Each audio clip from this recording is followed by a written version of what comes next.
Сәлем достар, менің каналыма қош келдіңіздер.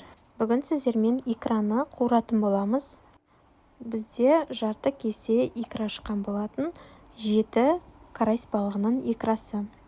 Барлығын жақсылап суға жуып тазартып аламыз. Жақсылап тазарғаннан кейін оның үстіне дәміне қарай тұз қосамыз және де қара бұрыш қосып, барлығын біркелкі етіп араластырамыз. Қатты араластырмаймыз, өйткені икраның өзі бөліктерге бөлінген, сол бөліктерден ажырап кетпес үшін қатты араластырмаймыз.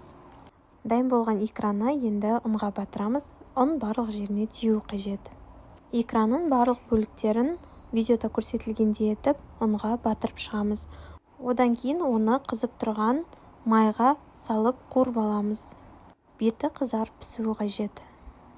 Барлығын видеода көрсетілгендей етіп жасап шығамыз. Осы рецептпен икраны қуырып көріңіздер, барлықтарыңызға ұнайды деген ойдамын. Алдағы уақытта менің каналымда басқа да көптеген рецепттермен бөлісетін боламын.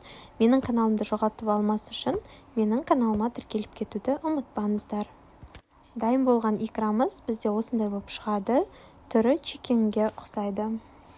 Беті қызарғанша осылай жақсылап қуырамыз. Икраның осы көлемімен бізде толық бір тарелка қуырылған икра шығады.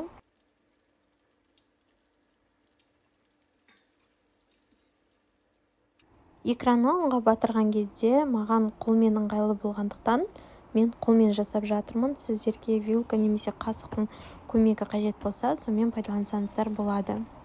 Икраның әр бөлігін ұнға батырып шығамыз.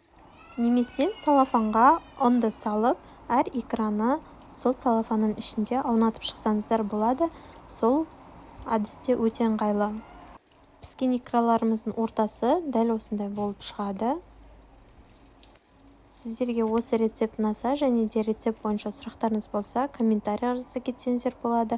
Және де видеоға лайк басуды ұмытпаңыздар. Осы рецептпен жасап көріңіздер. Ас болсын!